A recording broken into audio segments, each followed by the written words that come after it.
Apollo 11 est propulsé dans l'espace pour une odyssée de 400 000 km jusqu'à la Lune.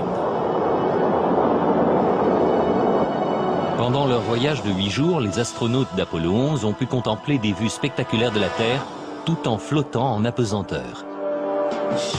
Et on prétend qu'ils sont allés là où personne n'était jamais allé.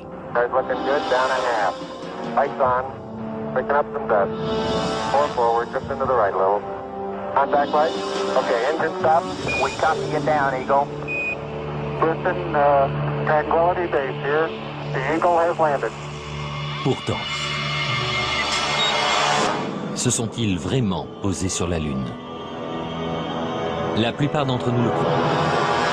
Des millions de personnes ont vu à la télévision le module lunaire se poser et entendu prononcer ces paroles inoubliables. That's one small step for man. One giant leap for mankind. Mais jusqu'à aujourd'hui, certains prétendent que pour croire au petit pas de l'homme, il faut faire un grand bond dans la foi. Bill Kaysing était analyste et ingénieur pour Rocketdyne, l'entreprise qui a conçu les fusées Apollo.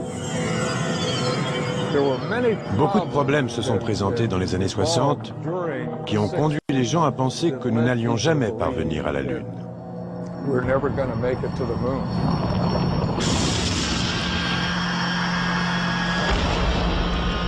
Il y a 30 ans, Bill Kaysing regardait avec le reste du monde Apollo se poser sur la Lune.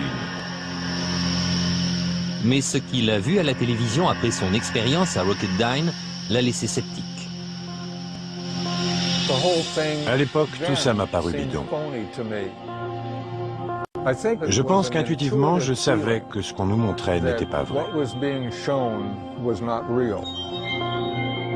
En étudiant les images de plus près, il fut choqué de trouver plusieurs invraisemblances. Kaysing remarqua que malgré la clarté de l'espace, les étoiles faisaient défaut dans le noir ciel lunaire. Il a vu le drapeau américain flotter alors qu'il n'y a pas d'air sur la Lune. Et il a découvert qu'il n'y avait pas de cratère sous la capsule lunaire, là où le puissant réacteur aurait dû brûler le sol. Ces preuves ont convaincu Kaysing qu'aucun homme n'avait jamais mis le pied sur la Lune. Mais la NASA réfute ces accusations. Il y aura toujours des gens pour croire aux théories les plus saugrenues. Et l'idée que je ne sais comment nous aurions pu simuler une expédition lunaire est assez saugrenue. Aussi saugrenu que cela puisse paraître, on estime que pas moins de 20% des Américains pensent qu'on n'a jamais marché sur la Lune.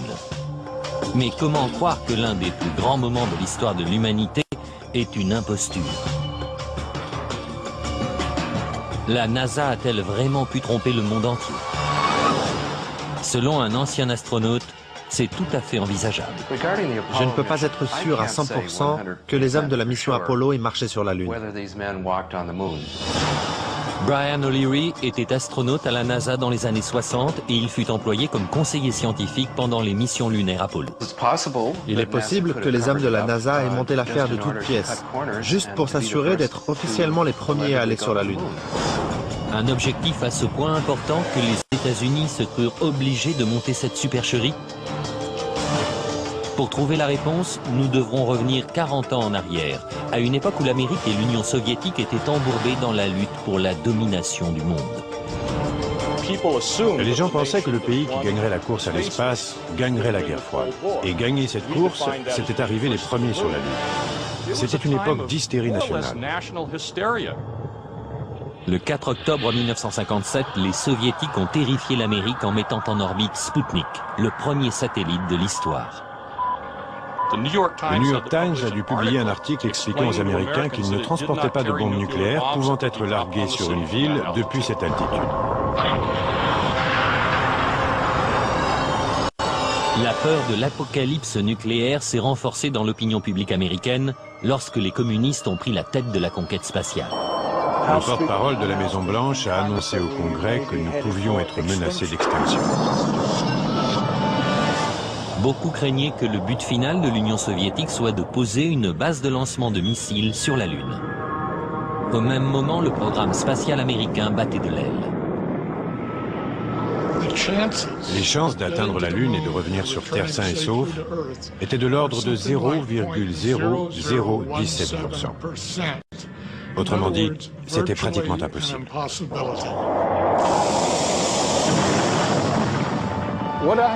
Ce qui s'est vraiment passé d'après moi, c'est que dans les années 60, on s'est dit « ce qu'on ne peut pas faire, on peut toujours le feindre ». Mais si les missions Apollo étaient vraiment simulées, comment a-t-on pu mener à bien une pareille imposture? D'après Kaysing, le décollage de la fusée Saturne V a vraiment eu lieu, mais elle n'a jamais envoyé d'astronautes sur la Lune.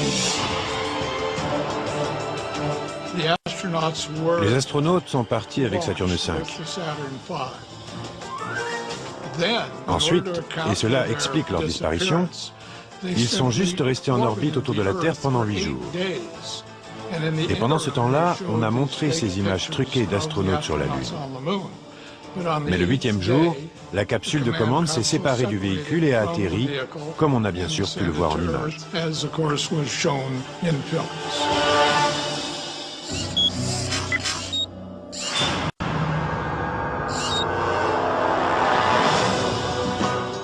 En 1968, cette théorie a inspiré le film Capricorn One, dans lequel le gouvernement tente de tromper le monde en simulant une mission sur Mars. We do not claim this planet in the name of America. We claim it in the name of all the people of the planet Earth. Les images d'Apollo sont d'ailleurs étrangement similaires à celles du film. Le producteur Paul Lazarus suggère que l'intrigue du film relève plus de la réalité que de la fiction. Je pense que la NASA avait les moyens de mener à bien la plus grande imposture de tous les temps. Elle pouvait recréer la scène dans un studio de télévision sans jamais envoyer personne sur la Lune. Je pense que c'était réalisable à l'époque. La technologie le permettait. The footing is solid. Surface seems powdery. Surface is fine and powdery. I can kick it up loosely with my toe. Dans le film, on a fait ce qu'on a pu avec seulement 4 800 000 $. Mais selon Kaysing, avec ses 40 milliards de dollars de budget, la NASA avait les moyens de monter un canular. Je crois que l'État et la NASA ont simulé l'alunissage tout simplement parce qu'il était techniquement impossible d'y parvenir. Ils ont dû trouver une solution de rechange pour l'opinion publique.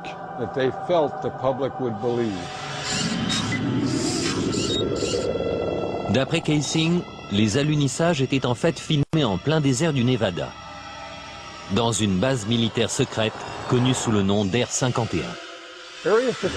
L'Air 51 est l'un des sites les plus secrets des États-Unis.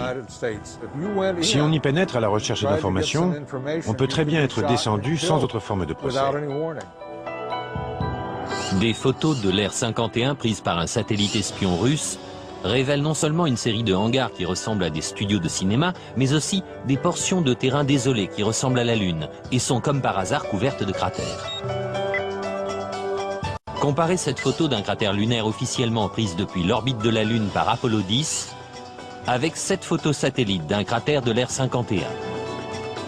Les astronautes eux-mêmes ont remarqué la ressemblance entre les terrains. It has a stark beauty all its own. It's like much of the high desert of United States. Est-ce qu'on a vraiment pu faire croire à des milliards de personnes que le désert du Nevada était la Lune? Kaysing pense que c'est possible, et que c'est peut-être la vraie raison pour laquelle l'Air 51 est soumise à une telle quarantaine. C'est une base très secrète et pour cause. Sans l'ombre d'un doute, les décors lunaires sont encore là. Et s'ils y sont, on n'est pas prêt de pouvoir y jeter un coup d'œil. Dans la suite de ce programme, si le module lunaire s'est posé avec une poussée de 5000 kg, comment se fait-il que l'explosion n'ait pas donné naissance à un cratère? Cette empreinte de pied a-t-elle bien été faite sur la Lune? 10 astronautes sont morts dans d'étranges circonstances. Jusqu'où étaient prêts à aller ceux qui ont organisé cette imposture? On nous a dit que le 20 juillet 1969, le module d'excursion lunaire, le LEM, emmena des astronautes jusqu'à la surface de la Lune. Mais ne s'agissait-il pas plutôt d'une maquette déposée par des câbles sur un plateau de cinéma? Selon Bill Kaysing, cela pourrait expliquer l'absence de bruit de moteur dans les documents officiels de la NASA.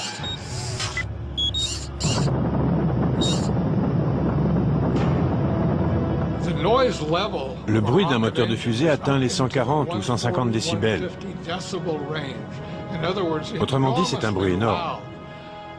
Comment serait-il possible d'entendre des voix d'astronautes dans le tumulte d'un moteur de fusée en marche? Picking up some dust. 30 feet, 2.5 down. Straight shadow. 4 forward, drift into the right a little. Contact light. Okay, engine stop. Est-ce une preuve que les images sont truquées? Qu'elles auraient été tournées en environnement contrôlé, ici, sur Terre? Quelques mois seulement avant cet événement historique, un prototype de LEM faisait un vol d'essai sur la base de l'armée de l'air d'Ellington. Pendant que des caméras de la NASA enregistrent le vol d'essai, Neil Armstrong se débat avec un engin indomptable. Finalement, à 100 mètres d'altitude, il finit par perdre le contrôle de l'appareil, mais réussit malgré tout à s'éjecter au dernier moment.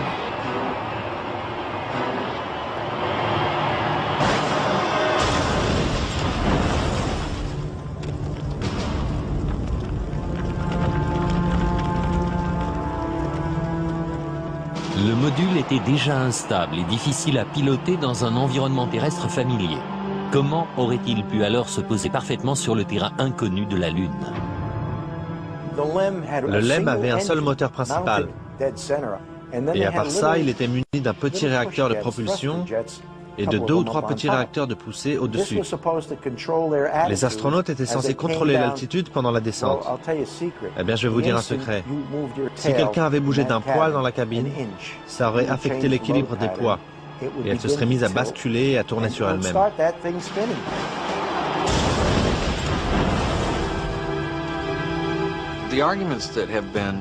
Les objections présentées par ceux qui pensent que l'alunissage était une imposture sont très élaborées. Et elles doivent l'être pour défendre une théorie pareille. Mais il y a une preuve qui reste irréfutable. Sur la surface de la Lune, il y a toujours des empreintes de pas, des empreintes de bottes. Mais les tenants de la théorie du complot affirment que même ces empreintes sont douteuses. The surface appears to be very fine-grained as you get close to it. It's almost like a powder. Avoir à la fois un moteur aussi puissant qui balaye toute la poussière à la surface de la Lune et des empreintes de pas autour du module lunaire, pour moi, c'est une impossibilité. L'une après l'autre, les photos révèlent que la surface lunaire autour du LEM est couverte de traces de pas. Mais Kaysing dit qu'il y a quelque chose d'encore plus difficile à expliquer.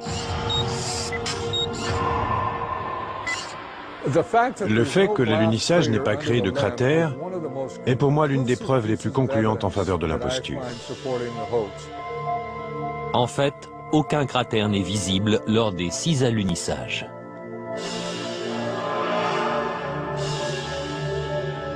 Mais Paul Fjeld, spécialiste en LEM, dit pouvoir nous expliquer pourquoi le module lunaire n'a pas créé de cratère en se posant sur la Lune. La force émise par les réacteurs lors de la descente est environ de 700 à 1000 kg. Ça fait seulement voler de la poussière, ça ne fait rien brûler. Et pourtant, même les illustrations scientifiques de la NASA montrent clairement un cratère sous le module.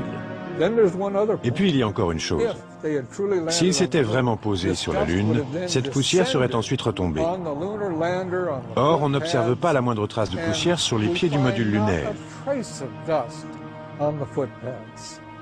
Cela seul a suffi à me faire penser que ce que je voyais ne pouvait pas être un module qui s'était posé sur la Lune. Le LEM n'était-il qu'un prototype installé sur un décor de cinéma? L'empreinte qu'Armstrong a laissée en disant « un petit pas pour l'homme, un grand bond pour l'humanité » a très bien pu être faite sur l'Air 51.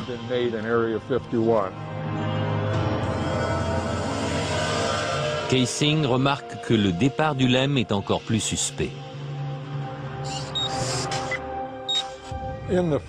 Dans les images de la phase d'ascension, on ne voit pas la traînée de fumée qui devrait sortir du réacteur.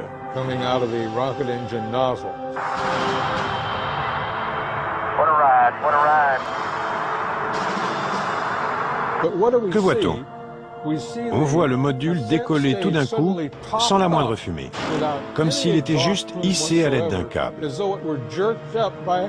Est-ce la preuve qu'il s'agissait d'un complot? Le gouvernement était-il capable d'une mystification d'une telle envergure? Pour présenter tout cela comme une supercherie, ils doivent nier toutes les preuves et tous les tests scientifiques qui témoignent des alunissage. Offer to support the reality of the lunar landings, they have to say that all of those are fake. Ma conviction qu'Apollo était une imposture ne se basait pas sur une preuve en particulier, c'était tout un ensemble. Tout ça était bidon. Et maintenant, s'il n'y a pas d'air sur la Lune, alors pourquoi le drapeau américain flotte-t-il?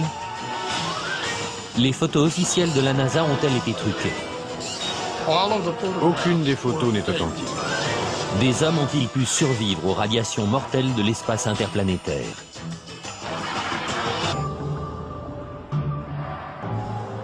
Si les alunissages ont vraiment été filmés dans un studio de cinéma, alors où sont les preuves? D'après David Percy, réalisateur et photographe de renom, la preuve est dans les photos et les films de la NASA elle-même.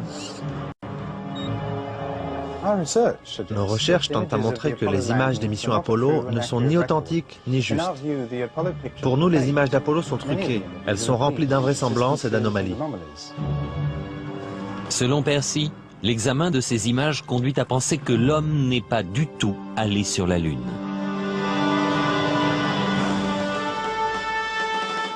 La célèbre image d'un homme faisant ses premiers pas sur la Lune. L'une des plus marquantes de notre histoire. Mais pourquoi des images d'une telle importance sont-elles si floues et difficiles à voir?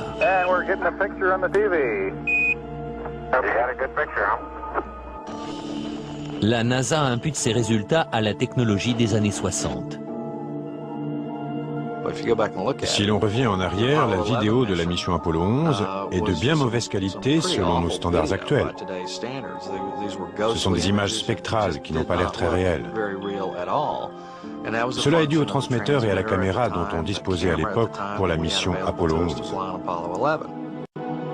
Mais Bart Sibrel, journaliste d'investigation, pense que la NASA a volontairement brouillé les images. La NASA a orchestré l'imposture de façon tout à fait unique. Grâce à la télévision, ils étaient en mesure d'obtenir une image qu'ils contrôlaient complètement, en noir et blanc, avec du grain. Et cette image a persuadé tout le monde que l'homme avait marché sur la Lune. Nous n'avions aucune raison d'en douter. C'est triste à dire, mais c'est quelque chose de très facile à faire. Pour les tenants de la théorie du complot, ces images floues constituent une preuve supplémentaire.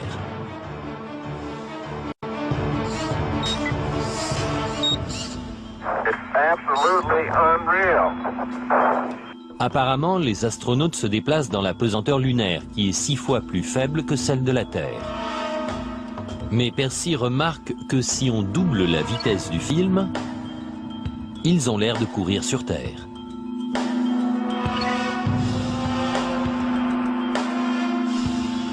Même chose avec le patrouilleur lunaire. En accéléré, on dirait qu'il se déplace sur Terre. Mais une autre question est particulièrement troublante.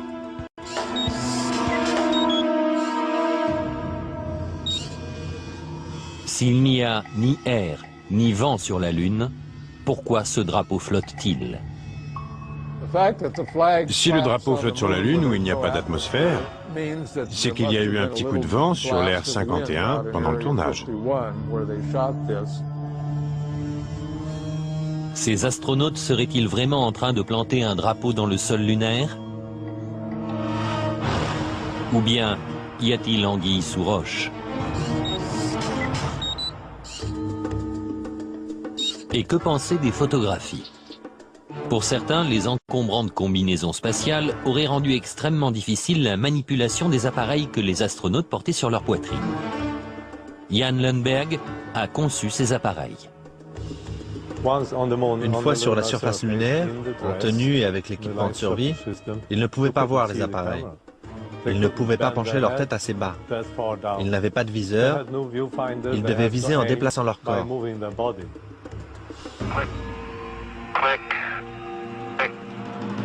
Si les appareils étaient si difficiles à manipuler, comment des milliers de photos ont-elles pu être prises avec une clarté cristalline et un cadrage précis? En apparence, ces photos prises sur la Lune sont absolument parfaites. Mais en les examinant de plus près, Kaysing a fini par découvrir certains défauts. Des erreurs malheureuses ont été commises qu'aujourd'hui on commence à découvrir. Principal problème, l'éclairage.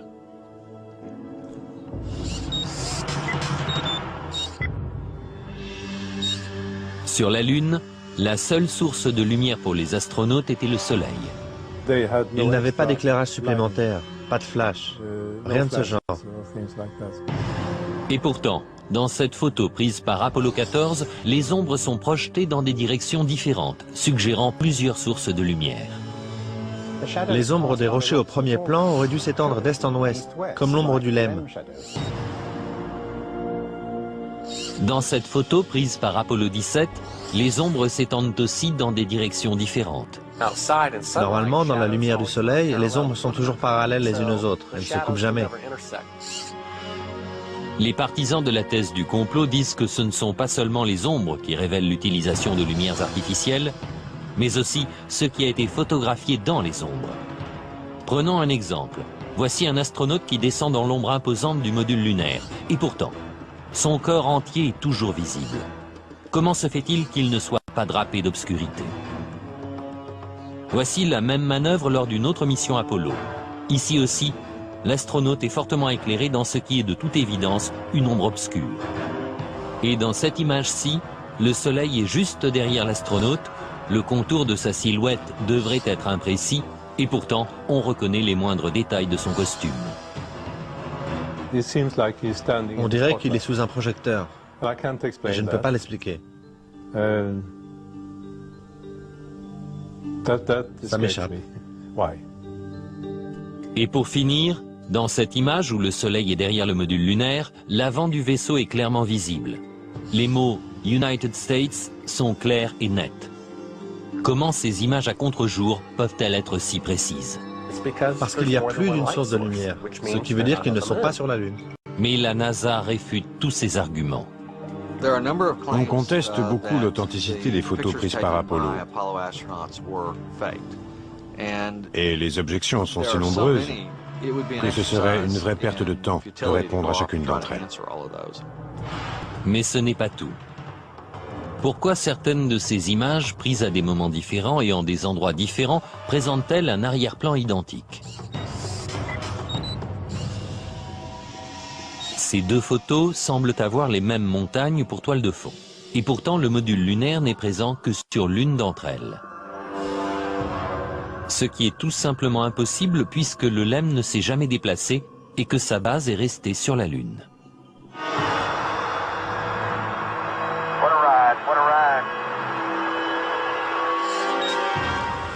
Certains pensent que la même toile de fond a été utilisée pour prendre deux photos tout à fait indépendantes. Les mêmes incohérences apparaissent dans la vidéo. La meilleure preuve, ce sont les anomalies picturales dans les photographies du voyage sur la Lune. Dans l'une des photos d'Apollo 16, on a la même vue de la même colline à 2 jours d'intervalle.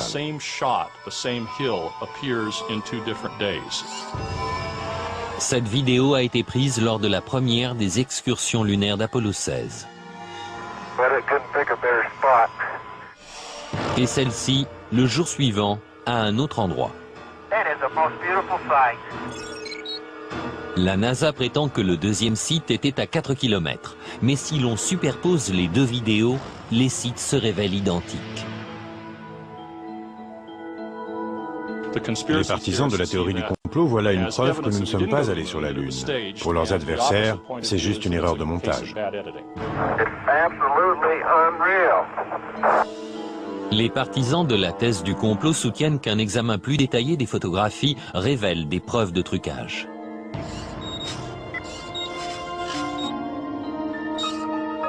Des croix étaient gravées dans les appareils photo,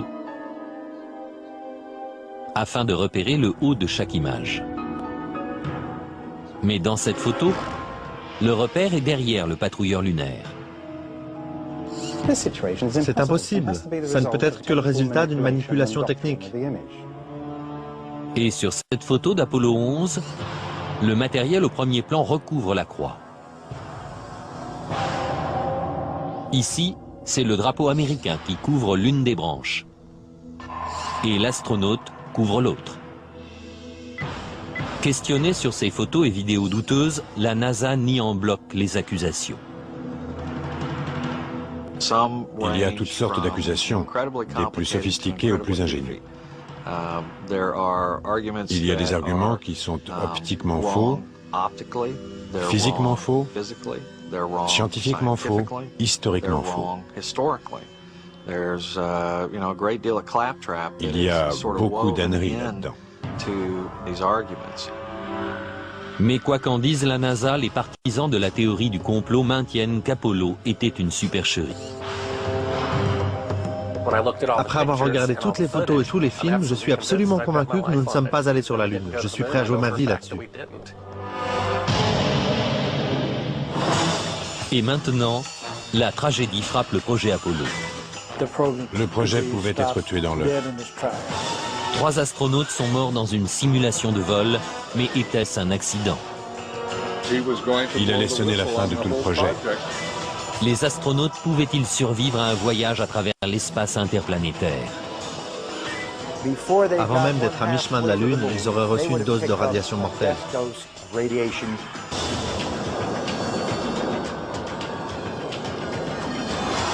S'il y a vraiment eu complot, comment la NASA a-t-elle pu organiser une aussi vaste supercherie sans que quelqu'un ne tire la sonnette d'alarme de l'intérieur?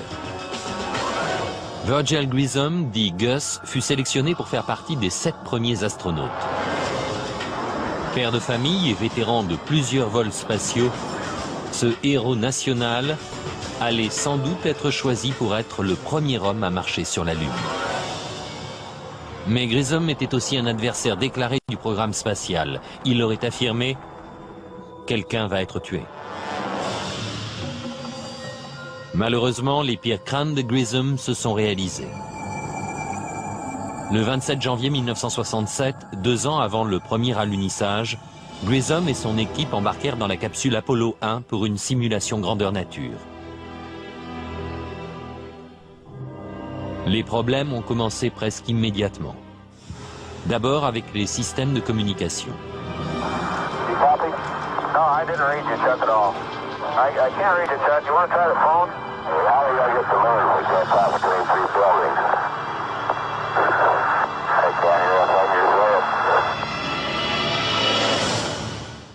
Tout d'un coup, la capsule s'enflamme avec les astronautes enfermés à l'intérieur.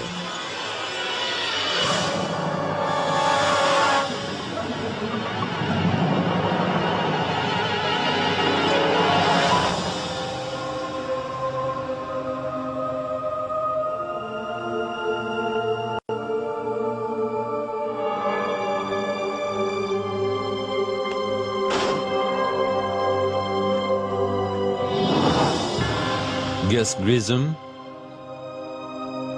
Ed White et Roger Chaffee ont perdu la vie avant même de quitter la rampe de lancement.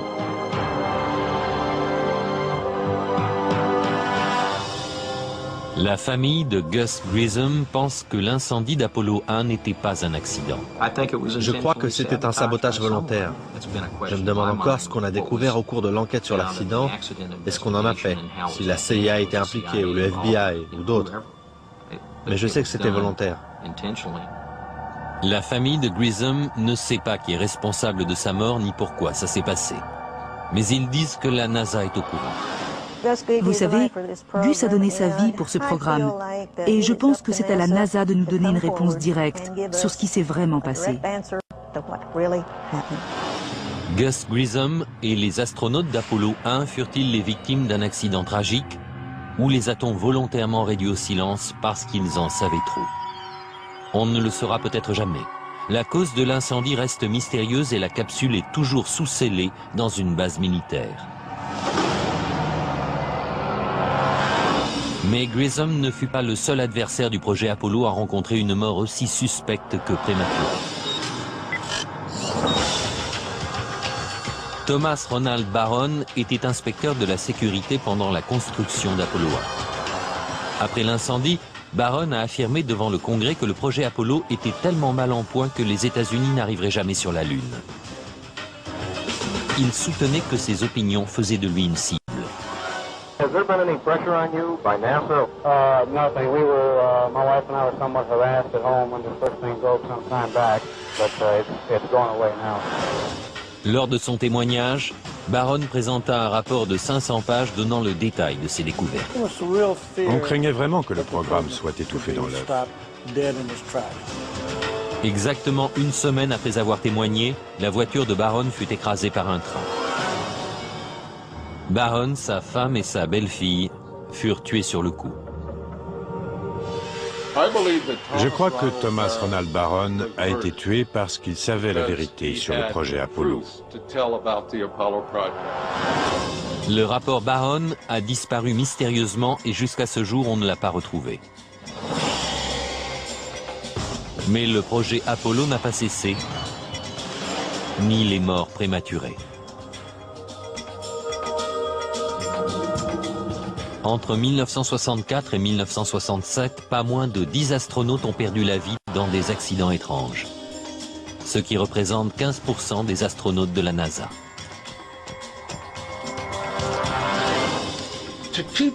Pour garder un secret bien protégé, on doit éliminer toutes les personnes qui sont capables de le révéler. Le gouvernement aurait-il pu aller si loin et mettre au point une imposture aussi élaborée? Selon la NASA, c'est impossible. Il y avait probablement 250 000 personnes directement impliquées dans le projet Apollo et environ 500 000 indirectement. 750 000 personnes ne peuvent pas garder un secret. C'est impossible. Mais Bart Sibrel insiste pour dire que la plupart des employés ne savaient rien de l'imposture. Très peu de gens étaient au courant à la NASA. C'est tellement départementalisé. Quelqu'un fabrique des boulons à Houston, un autre s'occupe de ceci ou cela à Seattle ou en Floride. Personne n'a de vue d'ensemble de quoi que ce soit, à part une poignée de gens. Si les partisans de la théorie du complot ont raison, et que seulement très peu de gens connaissaient toute l'histoire, alors la vérité pourrait rester enterrée pour toujours. Dans la suite de notre programme, les astronautes auraient-ils pu survivre aux radiations mortelles de l'espace? Leur faire traverser la ceinture de radiation aurait été impossible. Des morts suspectes, des photos truquées et des drapeaux flottant dans le vide spatial, autant de raisons de douter.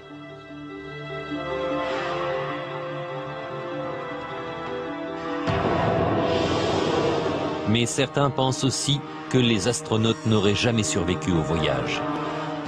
Ils ne pouvaient pas aller sur la Lune à cause d'un phénomène que peu de gens connaissent, appelé ceinture de radiation de Van Allen. À 800 km de la surface terrestre, ces ceintures de radiation épaisses de plusieurs milliers de kilomètres entourent notre planète. Tout être humain traversant la ceinture de Van Allen serait tombé extrêmement malade ou aurait été tué par les radiations très peu de temps après. À part les missions Apollo, aucun vol habité n'a jamais tenté de traverser ces radiations mortelles. Toutes les missions habitées de l'histoire, Gemini, Mercury, Skylab, sont restées en dessous de la ceinture de radiation, à part celles qui sont allées sur la Lune. D'après le physicien Ralph Rennet, pour protéger les astronautes, la capsule aurait eu besoin d'un revêtement de plomb de 2 mètres d'épaisseur.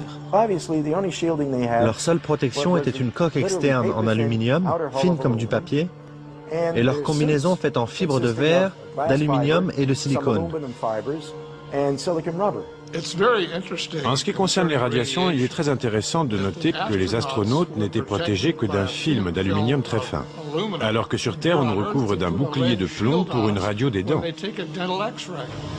Mais pour certains, même en ayant échappé à la ceinture de Van Allen, les astronautes auraient fini par être tués par des doses plus fortes encore rencontrées plus loin dans l'espace.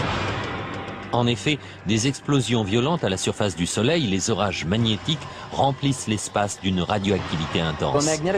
Un orage magnétique peut multiplier l'intensité des ceintures de radiation par 1000. D'après René, la mission Apollo 16 coïncide avec l'un des plus intenses orages jamais observés sur le Soleil. Une immense éruption a fait le tour du Soleil, la plus grande éruption du XXe siècle. Elle ne s'est pas arrêtée pendant 3 ou 4 jours, parcourant lentement toute sa surface. Bien que les effets des radiations soient terrifiants, la perte de cheveux, le cancer, les éruptions solaires n'ont fait aucun mal à l'équipage d'Apollo 16.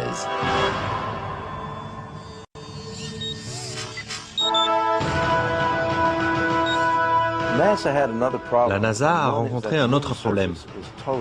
La surface de la Lune est tout à fait hostile à l'homme dans l'obscurité, y compris dans n'importe quelle zone d'ombre créée par un vaisseau. Les températures descendent jusqu'à moins 160. Au Soleil, au contraire, les températures montent jusqu'à plus 120. René affirme aussi que ces tenues spatiales avec un liquide de refroidissement intégré ne pouvaient pas protéger de la chaleur intense et des radiations. Mais la NASA rejette cet argument. La thèse qui prétend que les radiations sur la surface lunaire auraient dû atteindre les astronautes est infondée scientifiquement. C'est aussi une mauvaise compréhension des protections qu'offrait leur équipement. Les costumes spatiaux qu'ils portaient étaient incroyablement résistants à beaucoup de choses.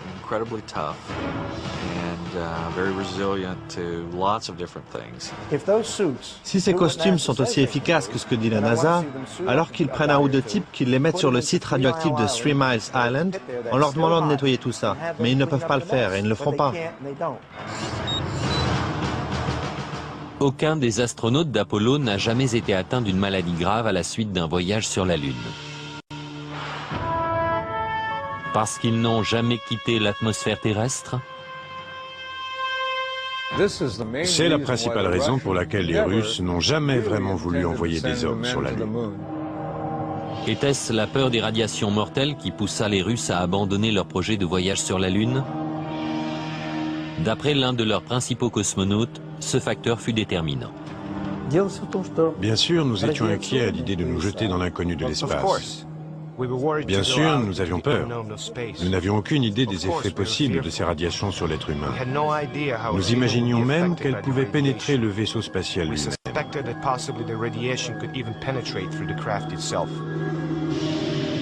Les dangers mortels de l'espace sont-ils la preuve que la NASA a simulé les missions Apollo? Jusqu'à ce jour, les Russes n'ont jamais envoyé d'hommes sur la Lune. Et les Américains ne prévoient pas d'y retourner. Maintenant que vous avez entendu les diverses théories et explications, croyez-vous que les États-Unis aient pu monter une telle imposture? Avec son budget de 40 milliards de dollars, le projet Apollo n'était-il rien de plus que le film le plus cher jamais réalisé? C'est ma conviction personnelle et j'y crois complètement après les années de recherche que j'ai accomplies là-dessus. La NASA n'a jamais envoyé aucun homme sur la Lune. Pour moi, une personne qui croirait que nous ne sommes pas allés sur la Lune est complètement toquée. Je veux bien qu'on me traite de toqué, de cinglé ou de fêlé. D'accord, mais pas sans avoir regardé les preuves, car les preuves abondent. C'est mon dernier mot. Les États-Unis sont allés sur la Lune dans les années 60 et 70. Fin de l'histoire. Y a-t-il un moyen de mettre fin à cette controverse une fois pour toutes? La seule chose sur laquelle les experts sont d'accord, c'est que la réponse se trouve à 400 000 km. Si la NASA s'est vraiment posée sur la Lune, alors des vestiges des 6 missions Apollo réussies sont restés sur place. Les structures porteuses d'LM, les patrouilleurs lunaires abandonnés, Même les drapeaux américains doivent reposer sur chaque site d'alunissage. J'aimerais simplement inviter la NASA ainsi que tous ceux qui la soutiennent à se munir du plus puissant des télescopes pour essayer de repérer un module lunaire. Si c'est le cas, je ne dirai plus un mot de tout ça. Mais s'il n'y a pas de module lunaire, je n'aurai plus rien à prouver. Mais il n'existe pas de télescope capable d'examiner la Lune avec une telle précision. Des témoins silencieux provenant des missions Apollo sont-ils toujours sur la Lune? À moins que la théorie du complot ne soit vraie. Dans 2 ans, le Japon enverra une sonde pour prendre des photos rapprochées de la surface de la Lune. Que trouveront-ils? En attendant, la question se pose toujours. A-t-on marché sur la Lune?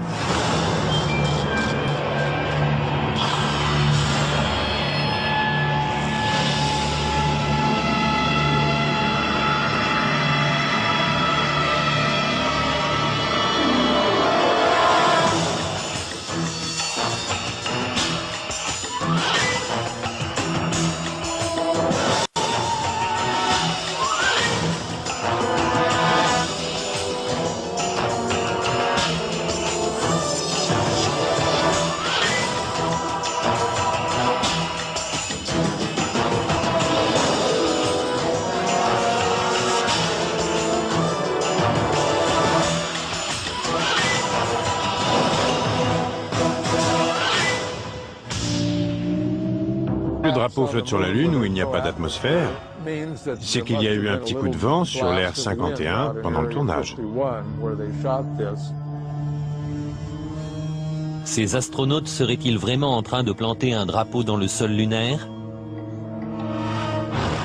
Ou bien y a-t-il anguille sous roche?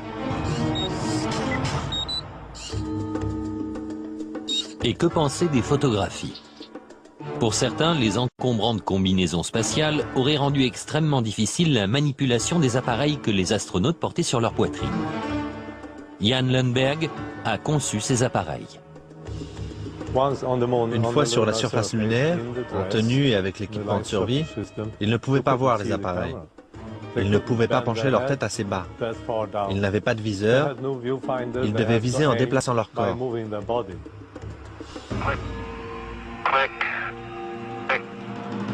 Si les appareils étaient si difficiles à manipuler, comment des milliers de photos ont-elles pu être prises avec une clarté cristalline et un cadrage précis? En apparence, ces photos prises sur la Lune sont absolument parfaites.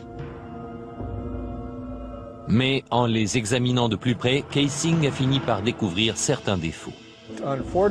Des erreurs malheureuses ont été commises qu'aujourd'hui on commence à découvrir. Principal problème, l'éclairage. Les Soviétiques étaient embourbés dans la lutte pour la domination du monde. Les gens pensaient que le pays qui gagnerait la course à l'espace gagnerait la guerre froide. Et gagner cette course, c'était arriver les premiers sur la Lune. C'était une époque d'hystérie nationale. Le 4 octobre 1957, les Soviétiques ont terrifié l'Amérique en mettant en orbite Sputnik, le premier satellite de l'histoire. Le New York Times a dû publier un article expliquant aux Américains qu'ils ne transportaient pas de bombes nucléaires pouvant être larguées sur une ville depuis cette altitude. La peur de l'apocalypse nucléaire s'est renforcée dans l'opinion publique américaine lorsque les communistes ont pris la tête de la conquête spatiale. Le porte-parole de la Maison-Blanche a annoncé au Congrès que nous pouvions être menacés d'extinction. Beaucoup craignaient que le but final de l'Union soviétique soit de poser une base de lancement de missiles sur la Lune.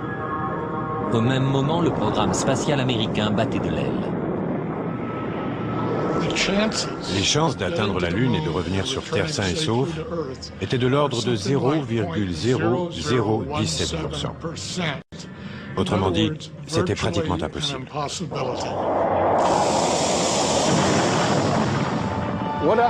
Ce qui s'est vraiment passé d'après moi, c'est que dans les années 60, on s'est dit « ce qu'on ne peut pas faire, on peut toujours le feindre ». Le producteur Paul Lazarus suggère que l'intrigue du film relève plus de la réalité que de la fiction. Je pense que la NASA avait les moyens de mener à bien la plus grande imposture de tous les temps. Elle pouvait recréer la scène dans un studio de télévision sans jamais envoyer personne sur la Lune. Je pense que c'était réalisable à l'époque. La technologie le permettait. The footing is solid. Surface seems powdery. Surface is fine and powdery. I can kick it up loosely with my toe. Dans le film, on a fait ce qu'on a pu avec seulement 4 800 000 $. Mais selon Kaysing, avec ses 40 milliards de dollars de budget, la NASA avait les moyens de monter un canular. Je crois que l'État et la NASA ont simulé l'alunissage tout simplement parce qu'il était techniquement impossible d'y parvenir. Ils ont dû trouver une solution de rechange pour l'opinion publique.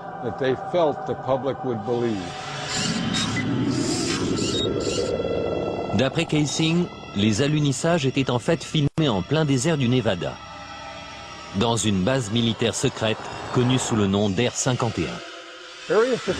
L'Air 51 est l'un des sites les plus secrets des États-Unis. Si on y pénètre à la recherche d'informations, Le module lunaire s'est posé avec une poussée de 5000 kg. Comment se fait-il que l'explosion n'ait pas donné naissance à un cratère? Cette empreinte de pied a-t-elle bien été faite sur la Lune? 10 astronautes sont morts dans d'étranges circonstances. Jusqu'où étaient prêts à aller ceux qui ont organisé cette imposture? On nous a dit que le 20 juillet 1969, le module d'excursion lunaire, le LEM, emmena des astronautes jusqu'à la surface de la Lune. Mais ne s'agissait-il pas plutôt d'une maquette déposée par des câbles sur un plateau de cinéma? Selon Bill Kaysing, cela pourrait expliquer l'absence de bruit de moteur dans les documents officiels de la NASA.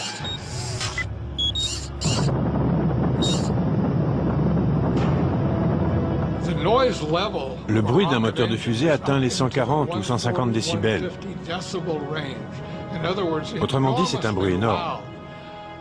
Comment serait-il possible d'entendre des voix d'astronautes dans le tumulte d'un moteur de fusée en marche? Picking up some dust. 30 feet, 2.5 down. Straight shadow. 4 forward, drift into the right a little. Contact light. Okay, engine stop. Est-ce une preuve que les images sont truquées? Qu'elles auraient été tournées en environnement contrôlé, ici, sur Terre? C'est toujours le feindre. Mais si les missions Apollo étaient vraiment simulées, comment a-t-on pu mener à bien une pareille imposture? D'après Kaysing, le décollage de la fusée Saturn V a vraiment eu lieu, mais elle n'a jamais envoyé d'astronautes sur la Lune. Les astronautes sont partis avec Saturne V. Ensuite, et cela explique leur disparition, ils sont juste restés en orbite autour de la Terre pendant 8 jours. Et pendant ce temps-là, on a montré ces images truquées d'astronautes sur la Lune. Mais le 8e jour, la capsule de commande s'est séparée du véhicule et a atterri, comme on a bien sûr pu le voir en image.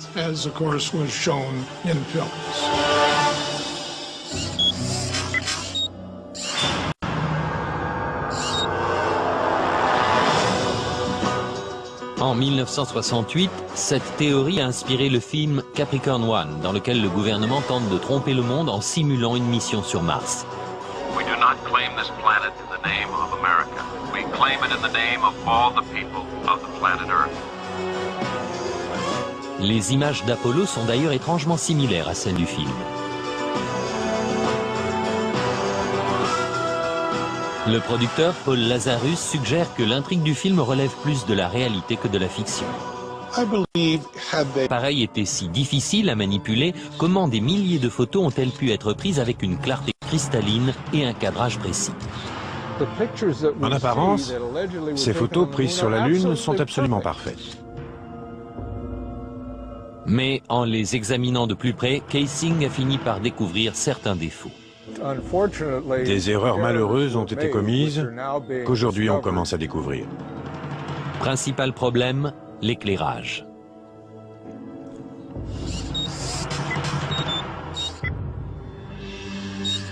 Sur la Lune, La seule source de lumière pour les astronautes était le Soleil. Ils n'avaient pas d'éclairage supplémentaire, pas de flash, rien de ce genre. Et pourtant, dans cette photo prise par Apollo 14, les ombres sont projetées dans des directions différentes, suggérant plusieurs sources de lumière. Les ombres des rochers au premier plan auraient dû s'étendre d'est en ouest, comme l'ombre du Lemme. Dans cette photo prise par Apollo 17, les ombres s'étendent aussi dans des directions différentes. Normalement, dans la lumière du soleil, les ombres sont toujours parallèles les unes aux autres, elles ne se coupent jamais.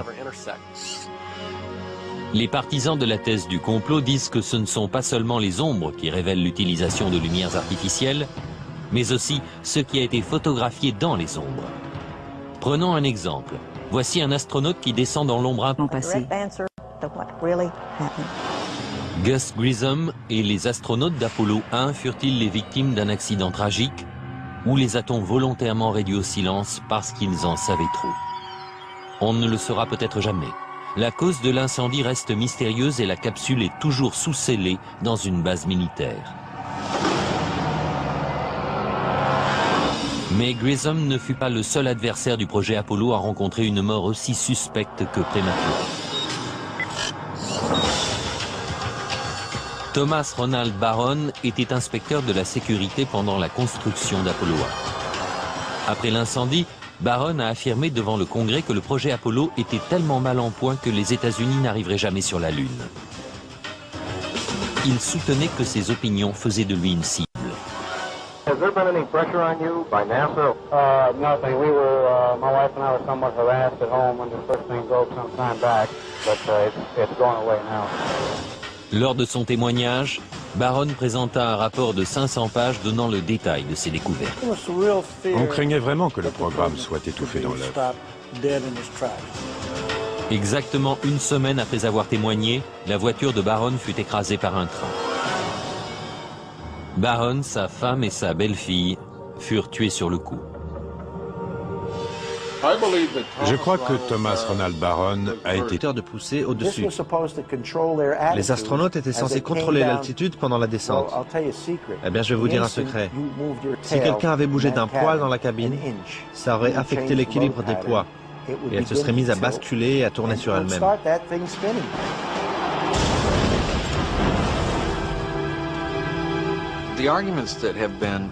Les objections présentées par ceux qui pensent que l'alunissage était une imposture sont très élaborées. Et elles doivent l'être pour défendre une théorie pareille. Mais il y a une preuve qui reste irréfutable. Sur la surface de la Lune, il y a toujours des empreintes de pas, des empreintes de bottes. Mais les tenants de la théorie du complot affirment que même ces empreintes sont douteuses.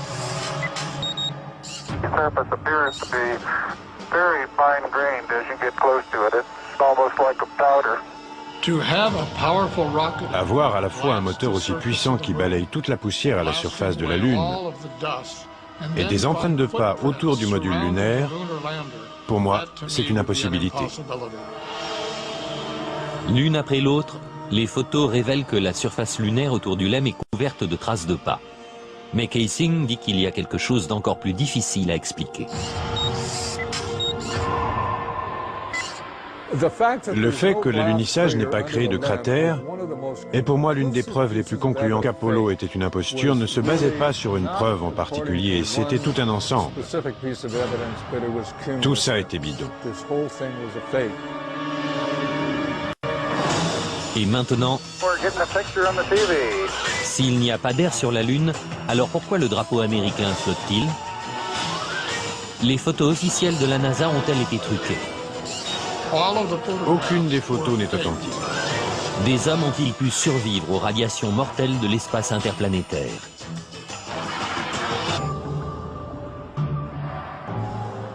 Si les alunissages ont vraiment été filmés dans un studio de cinéma, alors où sont les preuves?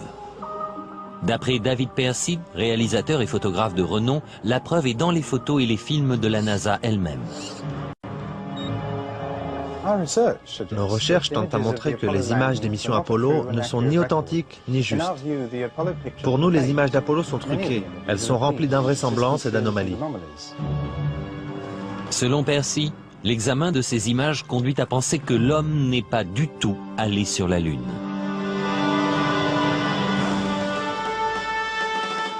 La célèbre image d'un homme faisant ses premiers pas sur la Lune. L'une des plus marquantes de notre histoire. Mais pourquoi des images d'une telle importance sont-elles si floues et difficiles à voir? Les photos officielles de la NASA ont-elles été truquées? Aucune des photos n'est authentique. Des hommes ont-ils pu survivre aux radiations mortelles de l'espace interplanétaire?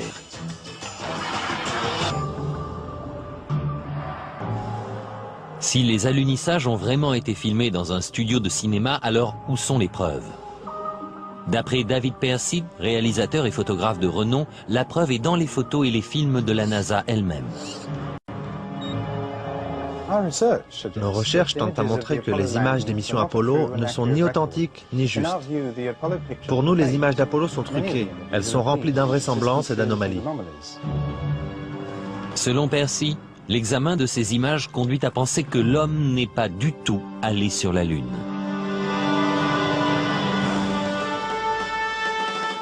La célèbre image d'un homme faisant ses premiers pas sur la Lune. L'une des plus marquantes de notre histoire. Mais pourquoi des images d'une telle importance sont-elles si floues et difficiles à voir?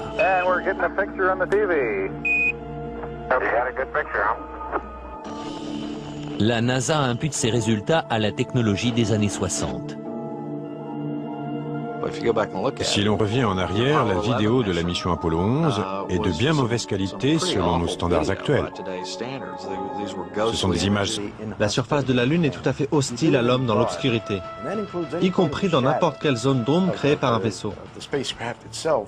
Les températures descendent jusqu'à moins 160. Au Soleil, au contraire, les températures montent jusqu'à plus 120. René affirme aussi que ces tenues spatiales avec un liquide de refroidissement intégré ne pouvaient pas protéger de la chaleur intense et des radiations. Mais la NASA rejette cet argument. La thèse qui prétend que les radiations sur la surface lunaire auraient dû atteindre les astronautes est infondée scientifiquement. C'est aussi une mauvaise compréhension des protections qu'offrait leur équipement. Les costumes spatiaux qu'ils portaient étaient incroyablement résistants à beaucoup de choses.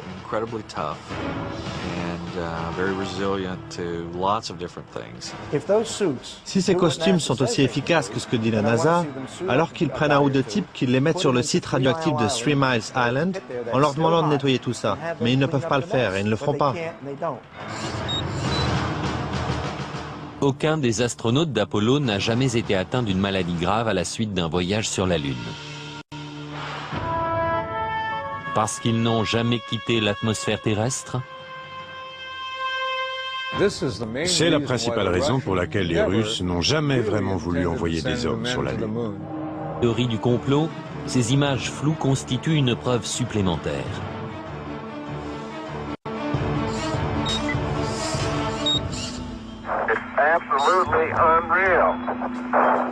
Apparemment, les astronautes se déplacent dans la pesanteur lunaire, qui est 6 fois plus faible que celle de la Terre. Mais Percy remarque que si on double la vitesse du film, ils ont l'air de courir sur Terre.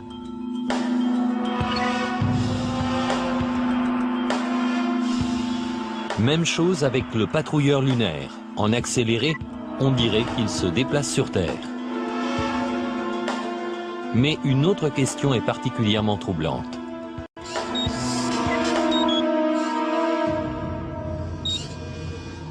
S'il n'y a ni air, ni vent sur la Lune, pourquoi ce drapeau flotte-t-il?